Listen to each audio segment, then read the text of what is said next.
Con ustedes, Nancy Lee DeMoss. De este lado del cielo, no hay tal cosa como una existencia libre de problemas. Puedes tener toda una lista de deseos y fantasear y pensar, si tan solo no estuviera casada con este hombre, si tan solo estuviera casada con tal otro que es mucho más piadoso. Oh, cuánto me gustaría estar casada con un David. En serio, un hombre temperamental, un hombre propenso a deprimirse, un hombre con problemas de mujeres. O sea, cada situación y circunstancia de la vida tiene sus retos. No hay tal cosa como una existencia libre de problemas de este lado del cielo. La vida es dura, pero Dios es bueno. Estás escuchando Aviva Nuestros Corazones con Nancy Lee DeMoss en la voz de Patricia de Saladín.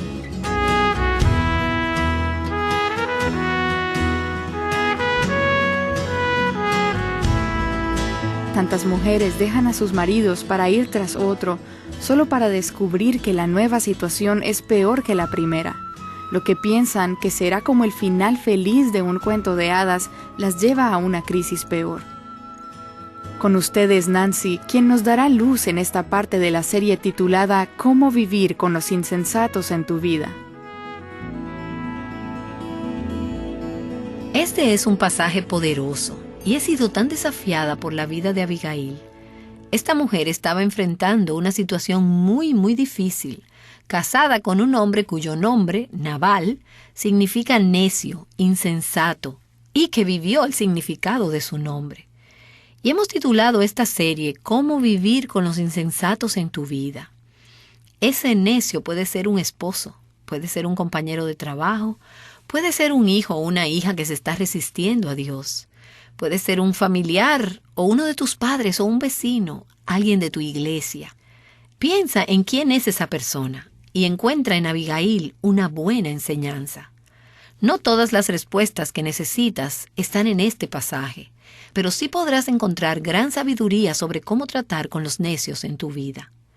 Cuando terminamos la última sesión, Nabal acababa de morir. En realidad entró en coma y quedó paralizado de un derrame o algo semejante, y murió 10 días después. El Señor le quitó la vida. Las Escrituras muestran claramente que el Señor tomó su vida. ¿No creen que Abigail y David se alegraron años después de que no fueron ellos los que le quitaron la vida a Nabal?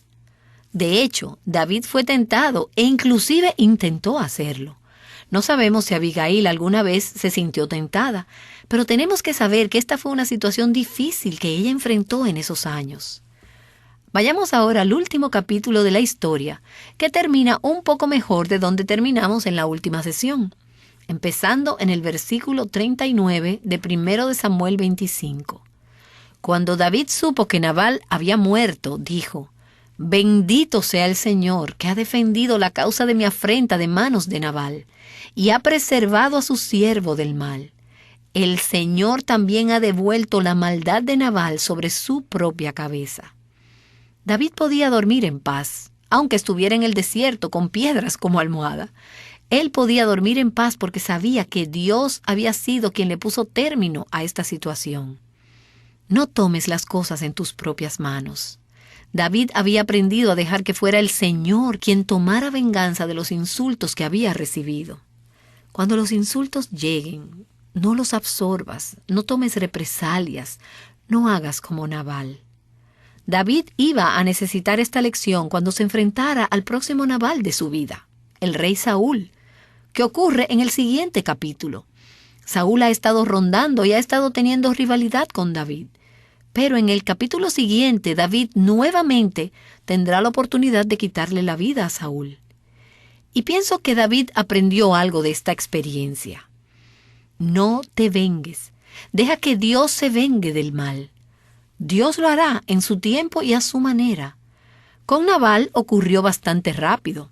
Con Saúl no sucedió hasta años después.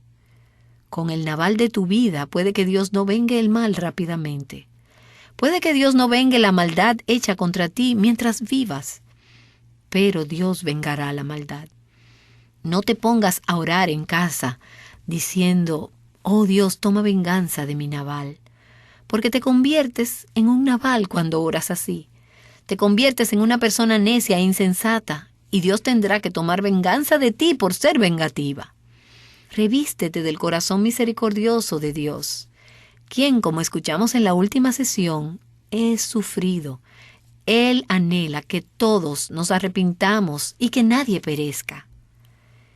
Y si estás casada con un Nabal, o si trabajas para un Nabal, o si eres la madre de un Nabal, pídele a Dios que libre la vida de esa persona y que vuelva su corazón antes de que sea demasiado tarde para la eternidad. Es una ley del universo. Proverbios capítulo 29, versículo 23 dice, el orgullo del hombre lo humillará. Y eso fue lo que le pasó a Nabal. Si eres una persona orgullosa, una persona dura, con el corazón endurecido, una persona que no tiene temor del Señor, tal vez estás escuchando este programa por alguna razón.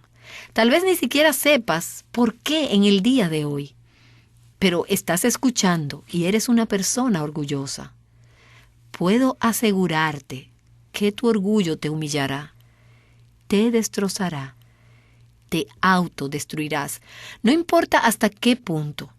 Si hay tendencias similares a las de Nabal en tu propio corazón o en tu trato con los demás, eso te humillará.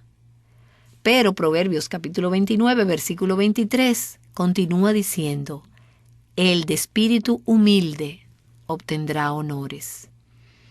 Y eso fue lo que le pasó a Abigail. Y fue lo que le pasó a David, que en última instancia se humilló en su respuesta y esto reveló su corazón. Deja que el Señor trate con los Nabales de tu vida, con los que te hacen daño. No te conviertas en uno de ellos. Cuando David fue maltratado por Nabal y un Nabal llegó a su vida, David tuvo una opción. ¿Voy a responder como Nabal y convertirme en un necio como él? ¿O voy a responder como Abigail, que influyó en David para que hiciera lo bueno? Y siguiendo en el versículo 39 dice, entonces David envió a hablar con Abigail para tomarla para sí por mujer. Y los siervos de David fueron a casa de Abigail en Carmel y le hablaron diciendo, David nos ha enviado a ti para tomarte para sí por mujer. Y ella se levantó y postrándose rostro en tierra dijo, he aquí vuestra sierva es una criada para lavar los pies de los siervos de mi señor.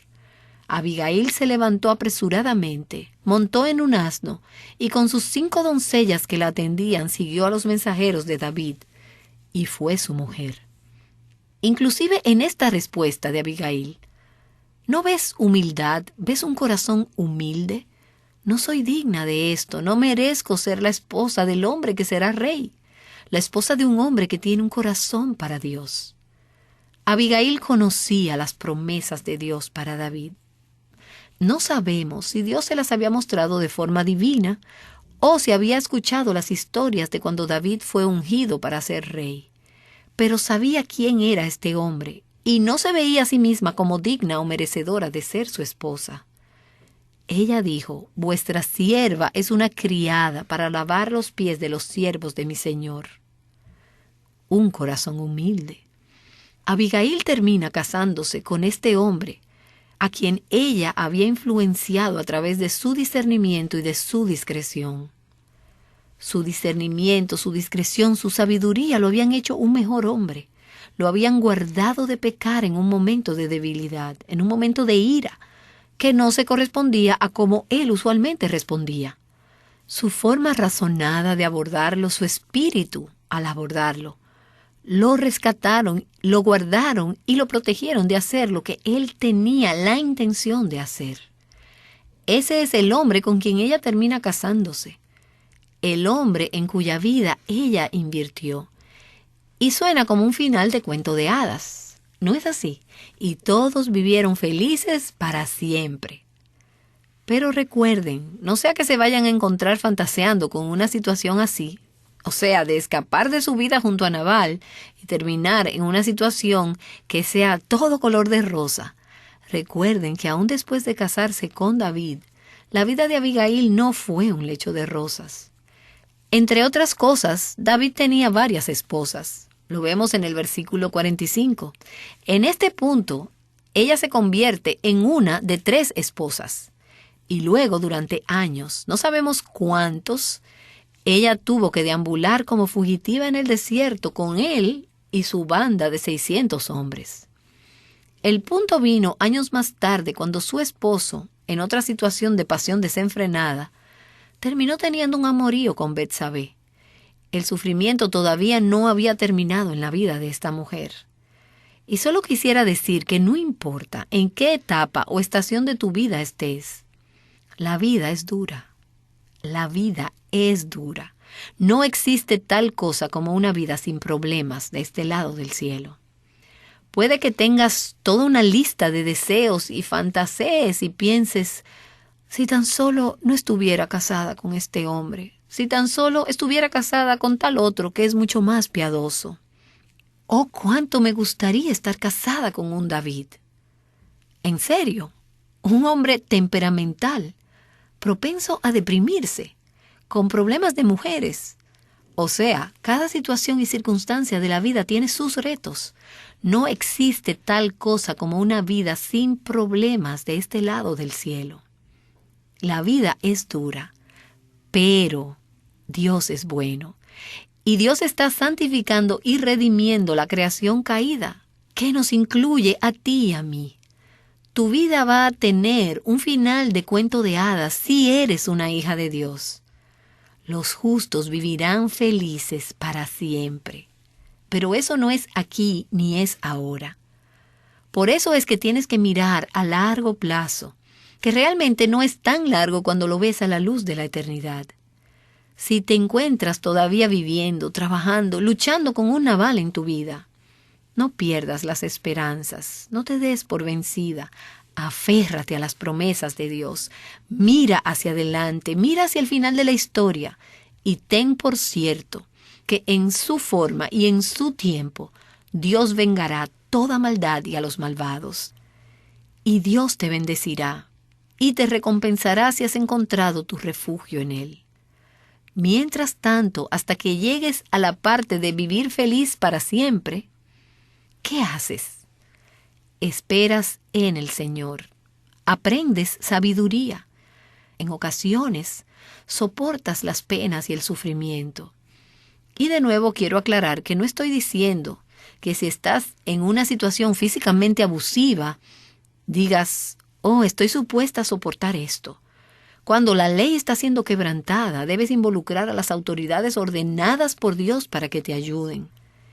Pero, aunque muchas veces el soportar es muy difícil, no es una amenaza para tu vida, no es una amenaza para tu salud, solo es difícil. Son los cambios de humor de las personas, sus temperamentos, sus palabras feas, sus espíritus críticos. ¿Qué haces entonces? Aguantas, esperas en el Señor, aprendes sabiduría y dejas que Dios use tu vida para influir a los David y a los Nabales. En un principio no sabes quién será un Nabal y quién será un David, quién va a responder y quién no. Algunos responderán como David a tu súplica.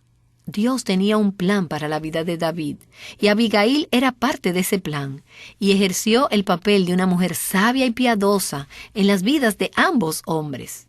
Un hombre se arrepintió, el otro no. Esa no era la responsabilidad de Abigail.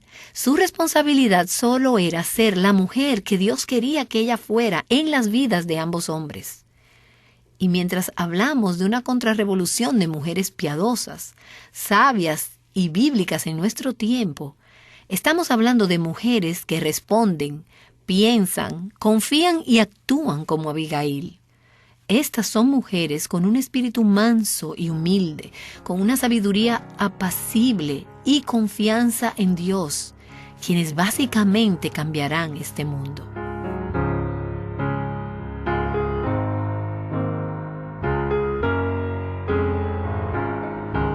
Nancy Lee DeMoss nos ha estado guiando a través de la historia de Abigail. Este personaje bíblico es un gran ejemplo de cómo lidiar pacientemente con las personas necias e insensatas. Esta serie, basada en la historia de esta mujer, se llama Cómo vivir con los insensatos en tu vida. Si te perdiste alguno de los programas, puedes escucharlos en avivanuestroscorazones.com. La serie ha generado una serie de preguntas interesantes. Vamos a escuchar una de estas preguntas y los consejos prácticos de Nancy. Con nosotras está Karen, una de las mujeres de nuestra audiencia que ha estado escuchando esta serie junto con nosotras. Solo quería que abundaras más con respecto a cuando mencionaste que ciertamente no quisiéramos orarle a Dios que venga un matrimonio difícil pidiéndole que termine con la vida de tu esposo. Sin embargo, en los Salmos hay mucha expresión de odio feroz. Solo me pregunto, ¿cuál es el balance entre ser invitado por Dios a compartir genuinamente lo que hay en tu corazón, que odias a esa persona o lo que sea, y tener la libertad de expresarlo y la confidencialidad de tu caminar con Dios, pero no desarrollar ni abrigar un espíritu vengativo en ti? La pregunta que Karen acaba de hacer es una que nos haríamos al leer los salmos en particular. ¿Recuerdan algunos de esos salmos? Me viene a la mente, por ejemplo, el Salmo 10, cuando David habla sobre las cosas terribles que hacen los impíos. Se jactan de los deseos de su corazón, el codicioso maldice y desprecia al Señor. En la altivez de su rostro, el impío no busca a Dios. Y David habla sobre todas estas cosas que hacen los malvados, y luego dice, quiebra tú el brazo del impío y del malvado, persigue su maldad hasta que desaparezca. Y luego en el capítulo 11 dice, sobre los impíos Dios hará llover carbones encendidos, fuego, azufre y viento abrasador será la porción de su copa. Estos son lo que los comentaristas llaman los salmos imprecatorios, es decir, clamar a Dios para que traiga juicio sobre los malvados. Y lo que Karen está diciendo es, ¿sería correcto alguna vez que nosotras digamos sinceramente al Señor, quisiera que juzgaras a esta persona? Parece ser lo que hizo David bajo la inspiración del Espíritu Santo en las Escrituras. Estos son clamores sinceros. Y pienso que necesitamos distinguir entre los motivos que hay en nuestro corazón. ¿Cuál es la razón de querer que Dios se vengue de los malvados? Dios va a vengar a los malvados, pero ¿lo estoy deseando de modo que mi vida pueda ser menos miserable? ¿De modo que yo pueda estar en una circunstancia y situación más feliz, más cómoda? ¿Será que mi meta suprema es que estoy deseando ser liberada de la presión? ¿O mi meta suprema es que Dios sea reivindicado? Que la gente lo vea como el juez y Dios que Él es.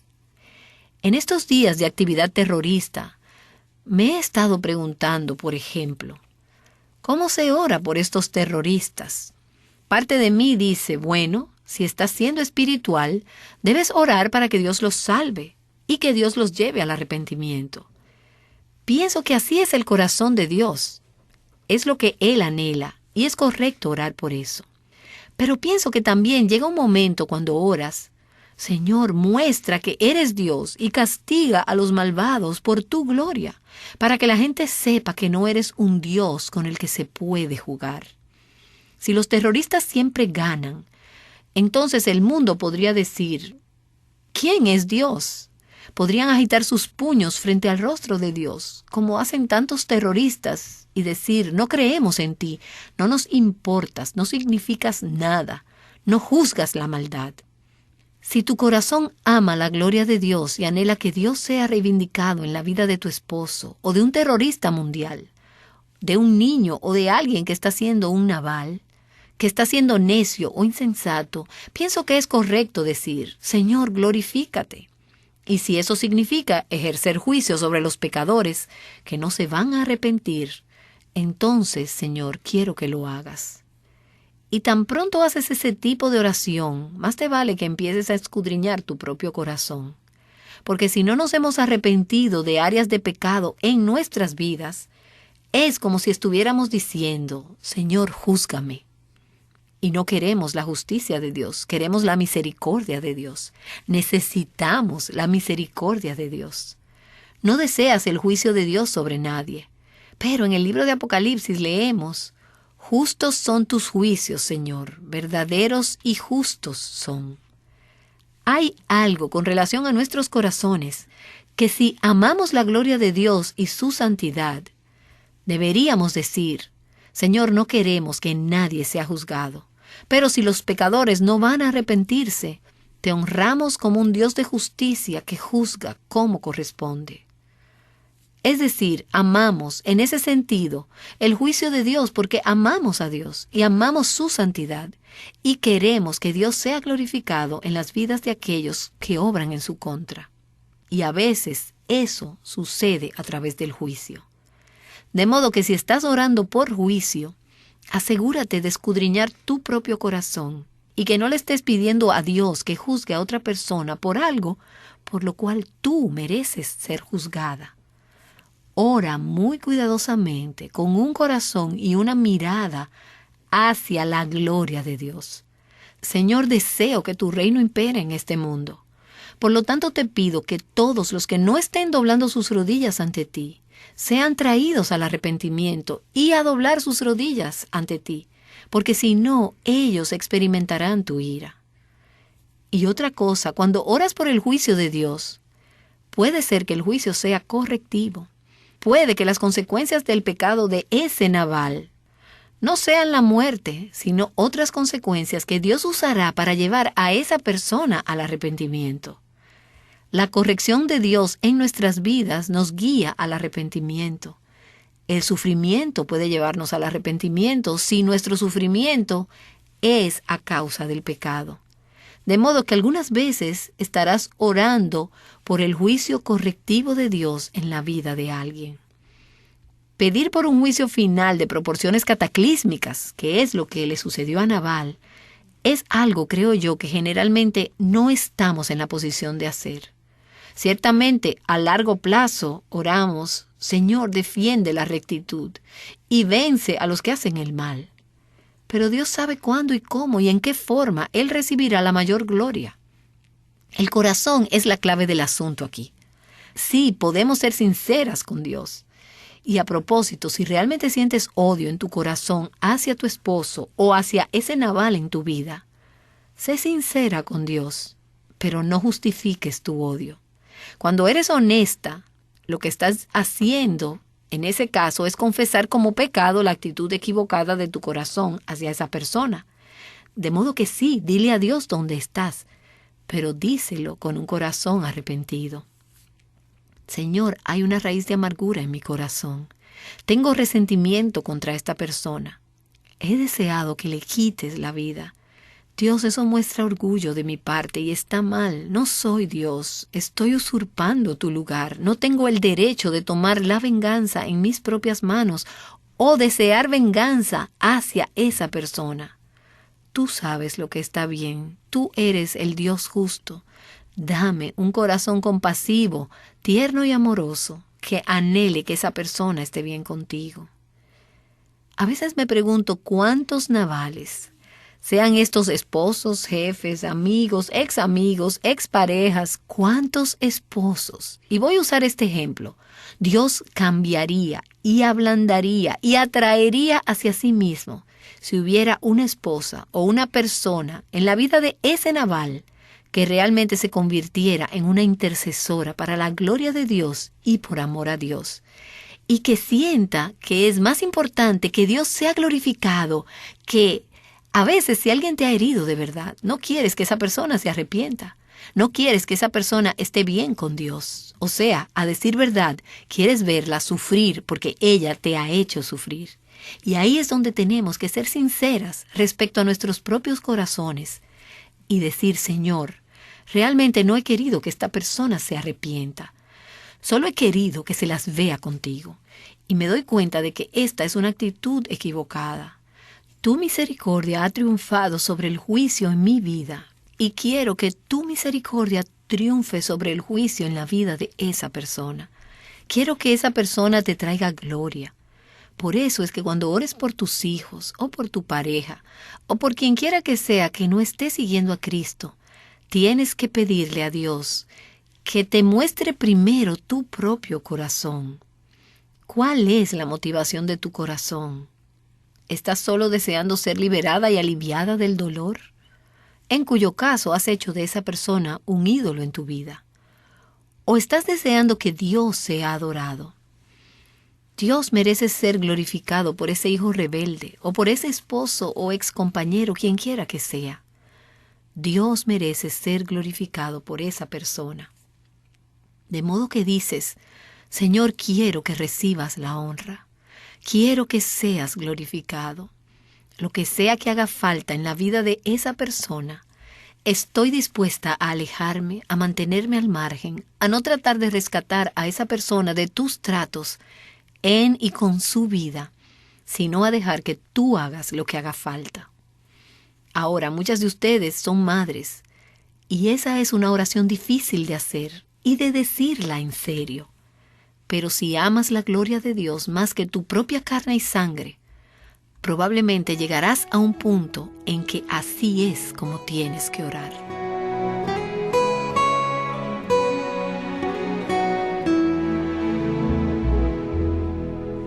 Nancy Lee DeMoss ha estado ofreciendo pasos prácticos sobre cómo vivir con alguien y orar por alguien que ha tomado decisiones necias. Ha estado reflexionando sobre el relato bíblico de Abigail, atrapada entre un esposo necio, Nabal, y David, un guerrero enojado. Haz tuya esta serie estudiando la historia más a fondo y meditando sobre cómo se aplica a tu situación. Te ayudaremos a hacerlo a través de una guía de estudio junto a esta serie que se halla en nuestro sitio web, avivanuestroscorazones.com. Cuando sigas la guía de estudio, responde las preguntas que te ayudan a familiarizarte con el pasaje bíblico de cada día. Luego, escucha la enseñanza de Nancy sobre el pasaje y contesta algunas preguntas que te ayudarán a ver cómo aplicar lo que has aprendido en tu casa o en el trabajo. Puedes visitar avivanuestroscorazones.com. Esta serie sobre Abigail de cómo vivir con una persona necia o insensata la están escuchando personas que se encuentran en diversas situaciones dolorosas. Recibiremos más consejos prácticos sobre cómo aplicar esta enseñanza mañana, aquí, en Aviva Nuestros Corazones. Toma nuestros corazones, llénalos de tu verdad. Aviva Nuestros Corazones con Nancy Lee DeMoss es un ministerio de alcance de Life Action Ministries.